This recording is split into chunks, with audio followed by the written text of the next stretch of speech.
रसूल अल्लाह सल्लल्लाहु अलैहि वसल्लम ने फरमाया, ए मुसलमानों, गीबत से बचो, क्योंकि गीबत बहुत बड़ा गुनाह है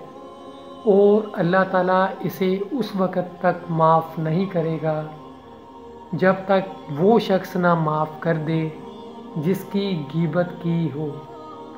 आज के दौर में हर कोई एक दूसरे की गीबत पे लगा है, एक दूसरे के ख़िलाफ़ हर कोई बातें करता है और ये नहीं सोचता कि ये बहुत बड़ा गुनाह है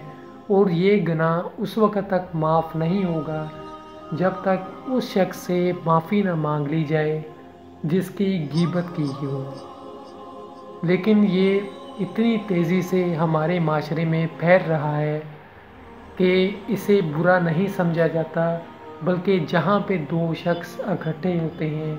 वहाँ पे तीसरे अपने मुसलमान भाई की ज़रूर गीबत की जाती है।